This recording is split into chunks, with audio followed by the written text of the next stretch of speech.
Terus saya berpikir, wah ternyata Islam ini seindah ini ya. Di situ kita diajari cara berpakaian, cara jalan, cara duduk kita, cara memperlakukan suami, memperlakukan istri, memperlakukan anak, semua diajarkan. Cara makan, diajarkan semua. Jadi saya tidak pernah selama ini menemukan agama yang sedetail itu mengajarkan. Karena waktu saya masa mencari Tuhan kemarin, saya juga dari Kembucu Buddha ya. Nah, jadi di situ saya pindah ke Katolik, pindah ke sini, pindah ke situ hanya untuk mencari Tuhan. Ada juga ya pindahnya kayak. Sebenarnya Tuhan itu yang mana yang benar gitu. Pergaulannya, lingkungannya China semua ya. Siap. Mohon maaf ya China semua gitu. Mohon maaf Buddha gitu kan. Nah, jadi penampilan saya itu jahiliyah banget gitu kan. Siap. Nah, jadi tiba-tiba karena baca terjemahan Al-Quran ini, saya pakai yang agak tertutup. Tunggu Kak, itu udah muslim atau belum? Belum. Belum muslim tapi udah melakukan ya? Iya, langsung praktek. Langsung praktek? Karena saya merasa nyaman. Nah, jadi itu saya coba tutup dari pertama rok dulu yang saya panjangkan, masih pakai baju setengah. Terus lama-lama saya mikir, kalau pakai baju panjang lagi kayaknya lebih enak lah gitu kan. Pertama, kita nggak kepanasan ya kan, nggak kena debu dan lain sebagainya. Banyak alasan yang bikin saya tuh kayaknya nyaman deh tertutup semua gitu kan. Akhirnya tuh saya tutup kepala saya yang tapi masih nampak leher. Oke, itu udah mulai pelan-pelan pakai hijab ya? Iya, mungkin itu hijab ya namanya. Mungkin hijab, cuman ya pastinya menutup lah ya. Iya betul. Oke. Saya baca itu agak besar ya suara saya baca, jadi anak-anak saya tuh sering dengar saya baca.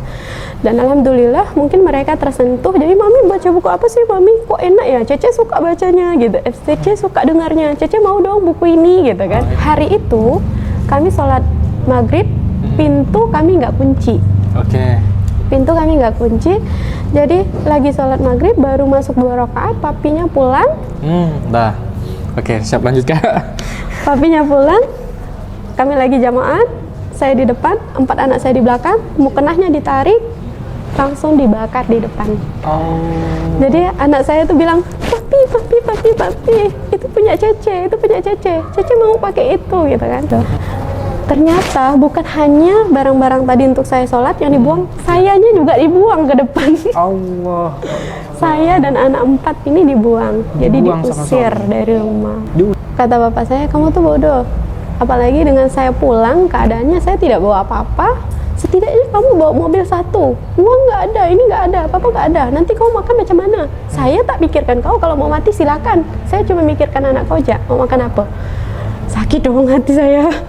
Di situ, di fase itu ibaratnya saya lagi butuh seseorang yang ibaratnya tenang ya, kamu pasti bisa, kamu semangat ya gitu, yang nyemangatin saya. Bismillah, Alhamdulillah, wassalatu wassalamu ala rasulillah Sayyidina Muhammad bin Abdillah wa ala alihi wa ashabi wa mawalah.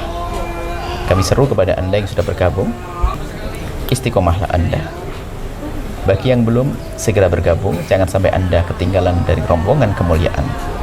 Sisihkan rezeki Anda untuk Anda petik nanti di surga. Sisihkan rezeki Anda untuk membantu saudara. Sisihkan rezeki Anda untuk membersihkan harta Anda. Sisihkan harta Anda untuk menumbuhkan cinta kasih di dalam hati Anda. Maka jangan ragu, langsung ke lembaga Saudara Seiman 62100669911 Bank Muamalat atas nama Baitul Mal Munzalan Indonesia, Saudara Seiman. Nama saya Lisa WR, biasa disapa dengan nama Lisa. Oke, kalau panggilan Kak? Lisa aja. Panggilan Lisa ya? Lisa, ya asli dari Toho. Kak Lisa, boleh nih kita sharing-sharing. Mungkin lebih ke pandangan ya Kak ya, ke pandangan dulu sebelum masuk agama Islam nih. Kalau Kakak dulu mandang agama Islam ini, itu seperti apa? Agama yang seperti apa? Ini sebelum masuk agama Islam? Biasa aja. Biasa aja. Lalu ketika Kakak ya mungkin pertama kali ketemu Islam itu kan kebanyakan mualaf itu bilangnya radikal lah, keras lah. Kalau Kakak dulu seperti apa? Kalau saya melihat ya, ribet. Oh, agama yang ribet. Apa tuh yang ribet Kak? Dari banyak cara sih, ribet sekali. Salah satunya apa? Kalau misalnya kita belajar agamanya itu, kalau di agama Katolik, Buddha dan lain sebagainya, pakai bahasanya tuh mudah sekali untuk dicerna, mudah sekali untuk didengar, kitabnya juga mudah untuk dibaca. Tapi kalau misalnya bahasa Arab, kita harus pakai bahasa Arabnya itu kan, kalau misalnya Islam. Nah, di situ Selain itu menutup auratnya dan lain sebagainya, menurut saya sangat ribet sekali. Emang ribet sih. Lalu ini kapan mulai kakak ngerasa bahwa Islam ini, oh ternyata Islam tuh nggak seribet itu gitu? Itu kapan tuh? Saat saya belajar membaca Al-Quran ya. Jadi waktu itu masa pandemi saya suka baca waktu itu ya, suka baca dan saya kehabisan buku untuk dibaca. Dan satu-satu buku yang belum saya baca adalah Al-Quran itu ternyata. Masya Allah. Nah itu pun Al-Quran yang waktu itu asisten rumah tangga saya itu tinggal di situ Muslim ya, dia taat sekali agamanya. Untuk sholatnya 5 waktu itu Masya Allah gitu kan. Puasa Senin Kamis juga dia kerjakan. Saat itu saya melihatnya, aduh ribetnya gitu. Dan nggak pernah buka jilbab. Nggak pernah buka jilbab? Nggak pernah buka jilbab. Masya Allah, luar biasa ya. Jadi kemas-kemas dapatlah Al-Quran itu yang ada terjemahannya, itu pun kondisinya tidak utuh. Jadi udah setengah dimakan tikus. Tapi karena nggak ada pilihan lagi, buku nggak ada lagi yang bisa dibaca, hanya satu-satunya itu. Jadi saya baca. Oh ternyata Islam itu mengajarkan kebaikan ya gitu. Nah tapi yang saya baca itu dari terjemahannya. Kalaupun misalnya saya waktu itu membaca Al-Quran yang nggak ada terjemahannya, saya katakan ribet juga lagi mungkin. Iya pasti. Insya Allah, karena nggak bisa membaca bahasa Arabnya Bahasa itu kan. Arabnya, ya karena memang udahlah, berhijabnya ribet kan. Iya. Baca Arabnya pun ribet kan. Iya. Untung-untung ada terjemahan jadi Iya. bisa dibaca. Iya. Oh berarti memang hobi baca ya kak ya? Insya Allah. Dan alhamdulillah sekarang, dulunya saya berpikir tidak mudah sekali sih bahasa Arab ini gitu, tidak mudah sekali sih Islam ini gitu. Tapi setelah saya kesini belajar, saya sampai menangis hanya karena ingin membaca Al-Quran. Masya Allah. Kayak gitu. Ternyata nikmat sekali, nikmat sekali. Kapan pertama kali kakak merasakan kok ternyata enak ya baca Quran ini, atau kapan pertama kali juga kakak itu bisa baca Quran? Pertama kali baca Quran ya? Ya. Pertama kali baca Quran itu kalau lihat sering bacanya itu 2021 ya. 2021 awal kalau nggak salah ya. Awal terus pertamanya saya baca dari terjemahannya itu pusing kepala. Karena tidak ada gambaran kan. Jadi saya baca apa ini maksudnya gitu kan. Kok bahasanya kayak gini, rasanya tuh bahasa Al-Quran tuh menurut saya tinggi sekali. Tapi ternyata bukan bahasa Al-Quran yang tinggi, sayanya yang terlalu rendah. Masya Allah. Sayanya yang tidak ada gambaran Islamnya gitu kan. Yang masih ibaratnya tuh tidak ada apa-apanya gitu. Nah sampai di juz kelima alhamdulillah saya demam. Oh bisa demam juga ya? Demam karena saking pusingnya memikirkan apa bahasa Al-Quran itu. Nah saya tidak mengerti, tapi di dalam hati saya ada keinginan untuk terus belajar, membacanya gitu. Nah akhirnya saya cari di Google, di YouTube, saya nonton videonya, di setiap ayat itu saya buka, ini maksudnya apa gitu. Nah kalau misalnya saya capek nonton, saya buka Google. Kalau saya capek baca lagi, buka Google, saya dengar audio. Jadi berbagai macam cara saya buka gitu kan, untuk mempelajari setiap ayat itu tadi. Dan alhamdulillah sampai di juz ke-7 saya mulai paham. Saya juga dapat ayat yang saya mohon maaf tidak hafal ya ayatnya, bahwasanya di situ Nabi Adam itu diajarkan, disuruh untuk menutupi, menjaga aurat istrinya, disuruh untuk menutupi aurat itu tadi, cara berpakaian dan lain sebagainya. Terus saya berpikir, wah ternyata Islam ini seindah ini ya. Di situ kita diajari cara berpakaian, cara jalan, cara duduk kita, cara memperlakukan suami, memperlakukan istri, memperlakukan anak, semua diajarkan. Cara makan diajarkan semua. Jadi saya tidak pernah selama ini menemukan agama yang sedetail itu mengajarkan.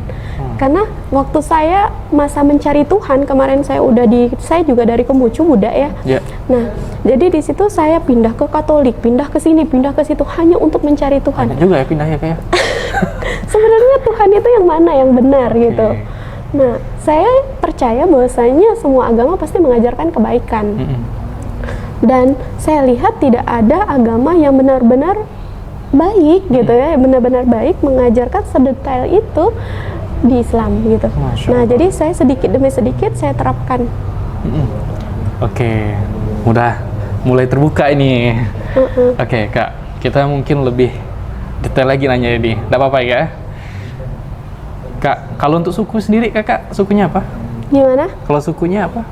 Saya suku Dayak. Suku Dayak. Oke, ini campuran atau gimana?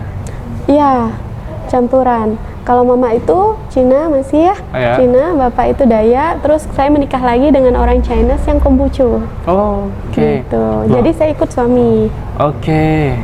Ini agak bingung nih jadinya kan? Nah, Siap. karena memang kalau ngomong keluarga, ini kan suami Konghucu ya. Siap. Nah, kita mau tahu juga, apakah suami kakak mualaf? Enggak. Nah, lalu gimana itu? Nah, setelah saya baca-baca Al-Quran itu tadi sampai di juz 21 gitu kan. Juz 21 saya mulai merubah dari penampilan saya dulu. Siap. Dan bahasa saya benar-benar tanpa saya sadari, setiap lisan saya yang terucap itu udah ayat-ayat suci Al-Quran semua ternyata.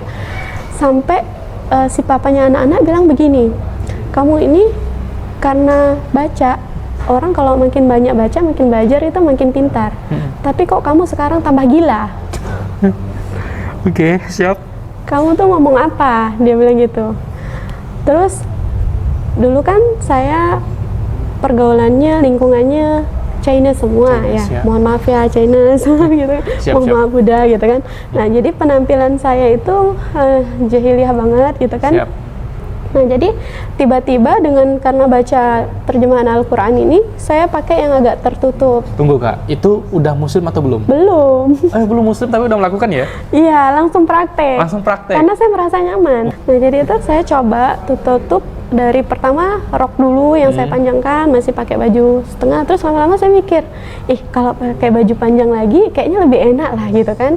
Pertama, kita nggak kepanasan ya kan, nggak kena debu dan lain sebagainya. Banyak alasan yang bikin saya tuh kayaknya nyaman deh tertutup semua gitu kan. Akhirnya tuh saya tutup kepala saya yang tapi masih nampak leher.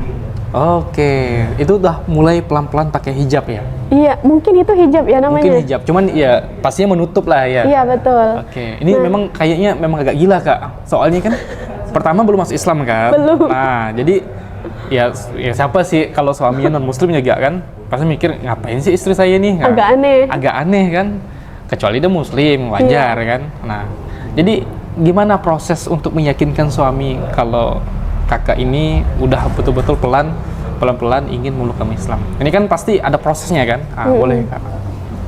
Jadi saya cerita ke papanya anak-anak itu, nah isi Al-Quran itu seperti ini, di dalam buku ini, seperti ini, dan termasuk saya bahas juga di kitab Injil, saya juga dibahas di kitab Budanya, semua saya kan baca, ada 4 kitab tuh saya baca tuh. Itu harus kitab-kitab yang dibaca. Kenapa tidak buku-buku lain gitu Kak? Karena saya lagi mencari Tuhan itu tadi. Oh, berarti memang betul-betul outputnya memang Perbandingan, bukan bandingkan ya bahasanya sebenarnya. lebih ya. tepatnya mencari Lebih tepatnya kebenaran ya? mencari kebenaran Ya. gitu. Karena kan saya masih ada keraguan di hati saya. Itu tentang hati ya, dalam Ya. sekali. Masya Allah. Nah, seperti itu. Jadi di situ saya baca 4-4-nya, saya bilang di sini seperti ini, di sini seperti ini, di sini seperti ini. Agama itu semuanya mengajarkan seperti ini. Hanya kita saja yang menanggapinya tidak seperti itu. Ya. Semua agama mengajarkan berpakaian sopan dan santun. ya, betul. Nah, hanya saja mereka aja yang menyimpang. Saya bilang begitu. Jadi di situ saya terus belajar. Anak saya udah punya anak ya, Ya. 4 gitu. Anak 4 ya? Anak 4. Tapi kakak awet muda. Masya Allah, tabarakallah. Umur Jangan berapa sih, bilang Kak? kayak 17 tahun ya. Ini penasaran. Saya udah kepala 3. Kepala 3. Boleh Kak spesifiknya berapa Kak? Nanti ya dituliskan di buku nikah lagi. Oke. Nah, jadi di situ saya baca itu agak besar ya suara saya baca, jadi anak-anak saya tuh sering dengar saya baca. Dan alhamdulillah mungkin mereka tersentuh, jadi mami baca buku apa sih mami, kok enak ya, Cece suka bacanya gitu, Cece suka dengarnya, Cece mau dong buku ini gitu kan. Itu anak yang cewek berarti ya? Anak cewek. Boleh tahu anaknya kan 4, ceweknya berapa, cowoknya berapa? Ceweknya 3, cowoknya 1. Oke. Jadi di situ Cece suka, Cece mau dong buku kayak gini gitu kan. ya udah sama-sama aja dulu. Mami baca, kalian dengar ya. Jadi tuh kalau saya baca Al-Quran tuh kayak lagi baca dongeng sama anak 4 itu. Yeah.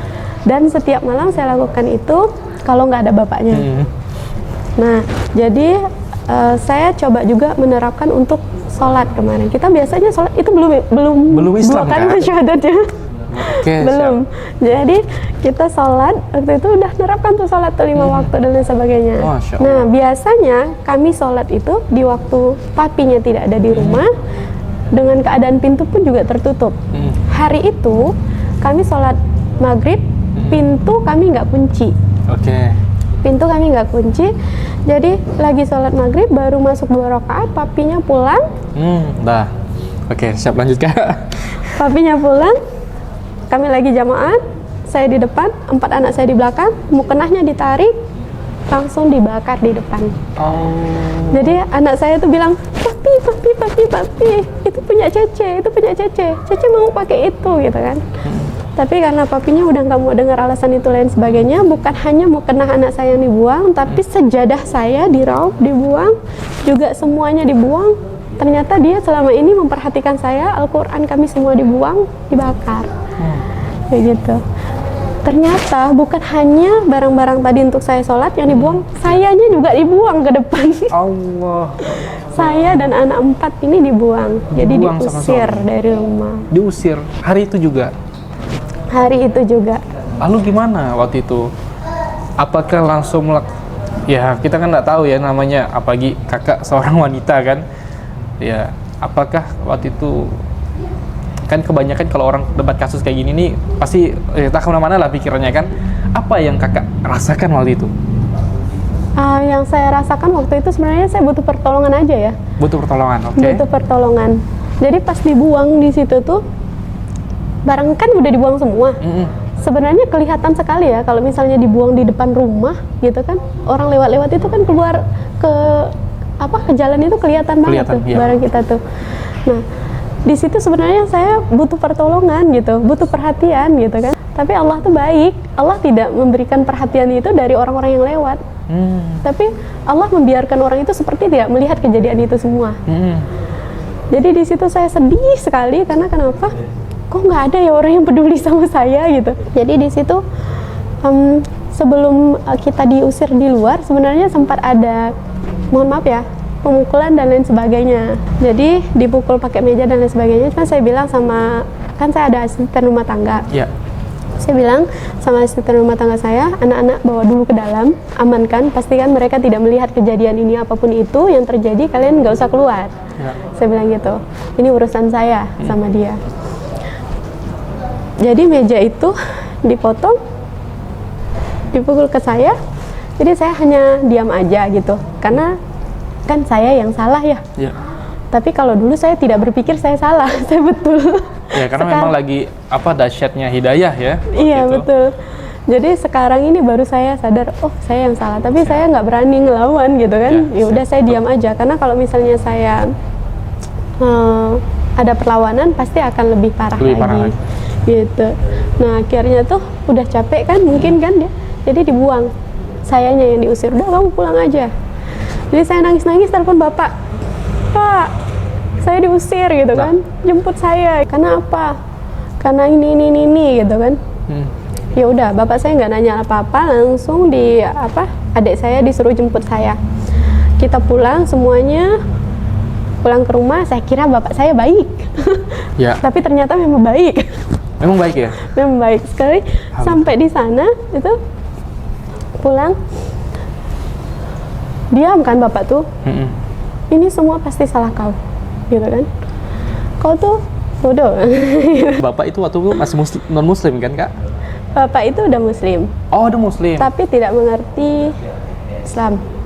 Oh berarti bapak mualaf juga ya? Iya, mu'alaf juga. Oke, lanjut kak. Saya udah mulai paham. Nah jadi di situ kata bapak saya, kamu tuh bodoh. Apalagi dengan saya pulang keadaannya saya tidak bawa apa-apa. Setidaknya kamu bawa mobil 1, uang nggak ada, ini nggak ada, apa-apa nggak ada. Nanti kamu makan macam mana? Saya tak pikirkan kau, kalau mau mati silakan. Saya cuma mikirkan anak kau aja, mau makan apa. Sakit dong hati saya. Di situ di fase itu ibaratnya saya lagi butuh seseorang yang ibaratnya tenang ya, kamu pasti bisa, kamu semangat ya gitu, yang nyemangatin saya. Betul. Tapi ternyata itu di luar dari apa yang saya bayangkan gitu. Iya. Tidak ada yang mendukung saya, bahkan saya di situ diusir balik sama bapak. Udah kamu pergi aja, aku tak mau lihat kau gitu kan. Aduh, rasanya tuh sakit sekali. Mama semua nggak ada yang peduliin, yang dulunya ibaratnya tuh apa-apa ke saya gitu kan. Tapi setelah saya diusir, ibaratnya saya udah nggak punya apa-apa. Ternyata semua menjauhi saya. 2 minggu saya bertahan di situ, hanya nangis dan nangis. Nggak mungkin saya balik ke rumah lagi, udah diusir. Aduh, saya sekarang jadi pengen nangis. Astagfirullahaladzim. Saya merasakan sesuatu juga jadinya. Oke. Jadi di situ nggak mungkin saya balik ke sana juga. Sementara kondisi di rumah tidak baik-baik saja, gitu kan. Jadi saya memohon sama mama saya. Mama saya pun juga sebenarnya berpihak ke bapak saya. Mama, saya bilang, minta tolonglah mak. Saya tidak minta harta kalian. Saya tidak minta kalian bantu saya. Saya tidak minta support seperti apa yang kalian berikan kepada saudara yang lainnya gitu. Saya hanya minta doa dari mama. Saya minta hanya support mama. Saya bilang gitu, hanya minta restu mama. Mak, saya pilih Islam ini karena kalian. Saya ingin kita sama-sama nanti berkumpul di surga. Saya bilang gitu. Jadi tolong ridhoi saya, doakan saya, berikan semangat untuk saya. Saya tidak minta harta. Saya bilang gitu. Biar yang lain semuanya nggak mendukung saya, tapi tolong emak dukung saya. Walaupun hanya emak yang dukung saya yakin saya pasti masih mampu untuk berdiri, saya bilang. Jadi mama tuh diam aja. Lama-lama mama bilang gini, aku nih bisa apa? Aku doakan kau lah, mudah-mudahan Allah mudahkan. Kau balik aja lagi ke Pontianak, dia bilang gitu kan. Jadi dengan ridho dari mama nih, restu dari mama, bismillah, saya balik ke Pontianak. Di situ saya ngekos, kosannya kecil. Kalau diukurkan itu hanya berapa ya? 2,5 kali 3, nggak sampai kayaknya. 2,5 kali 2 lah gitu ya. Dengan 4 anak. 4 anak.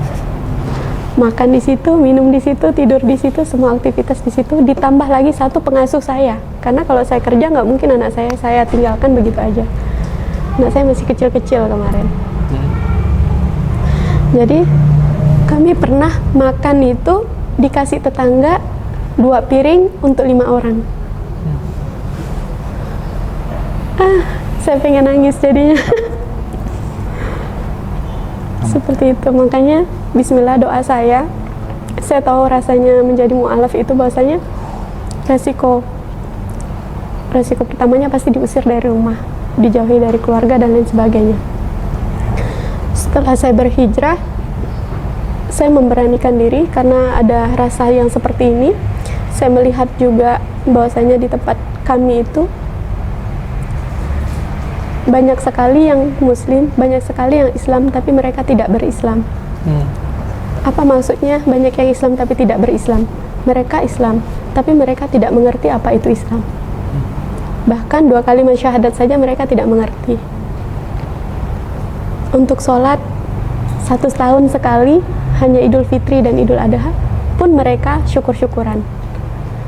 Jadi saya bismillah door to door, rumah ke rumah, untuk datangin mereka, mengajak mereka untuk belajar mengenal Islam. Itu untuk mualaf atau yang muslim, Kak? Yang saya datangi? Iya. Iya, mualaf semua. Mualaf semua. Mualaf semua. Oke, berarti saat ini masih seperti itu? Sekarang ada yang melanjutkan. Karena saya fokus belajar. Fokus belajar? Iya.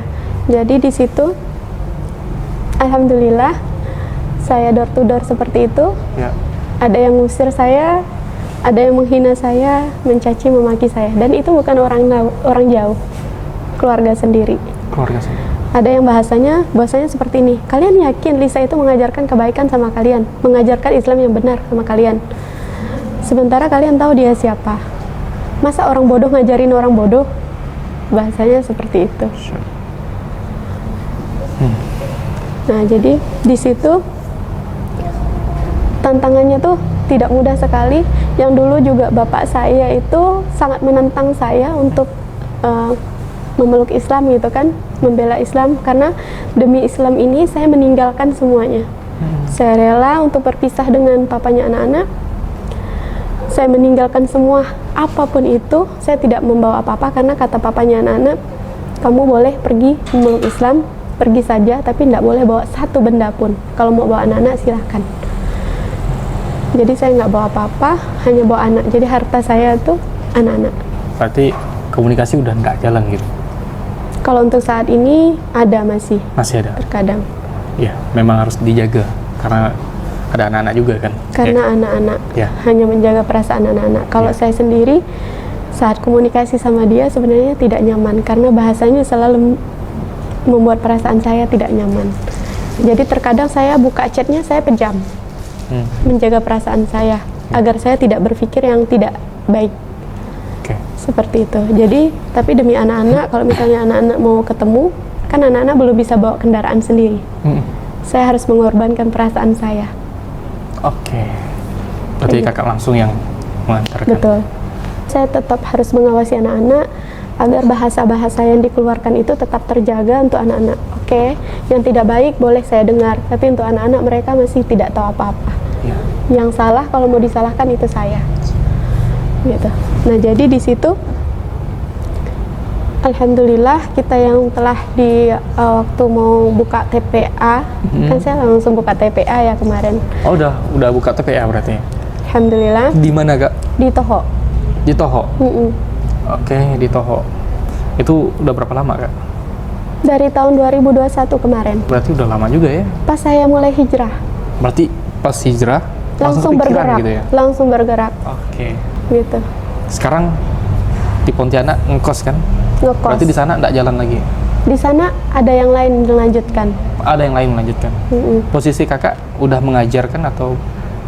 Posisi saya kemarin hanya menggerakkan, jadi mengajak orang untuk bergerak, mengajak orang untuk ibaratnya menuju kebaikan. Saya menjanjikan surga sama mereka.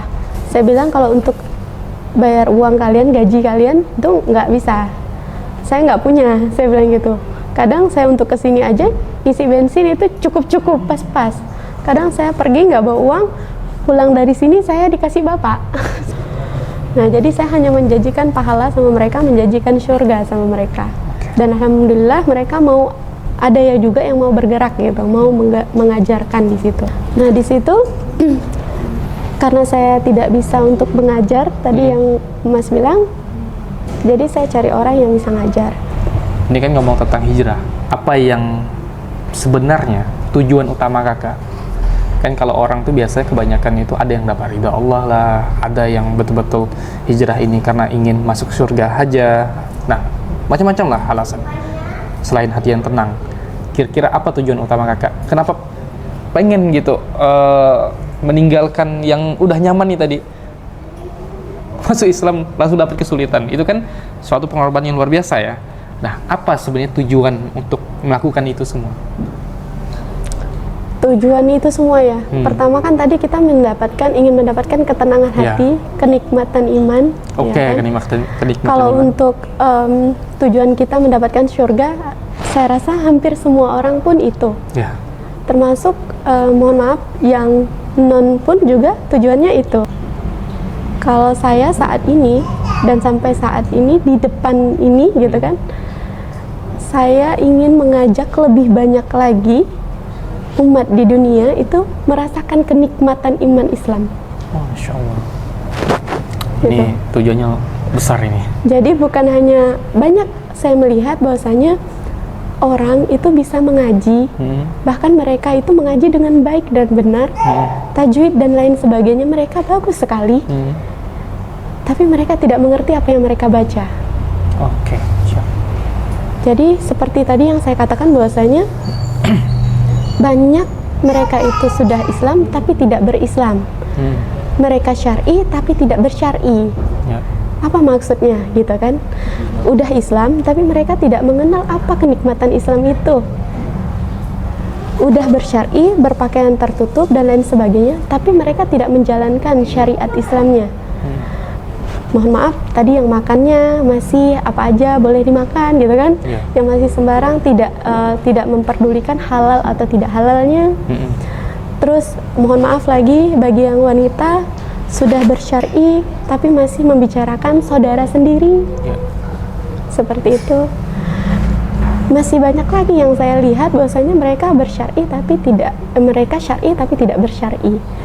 Nah itu tujuannya, saya ingin mengajak lebih banyak orang bahwasanya kalau udah berislam, rasakan kenikmatan Islam itu. Kalau sudah syar'i, bagaimana caranya supaya bersyar'i gitu. Jadi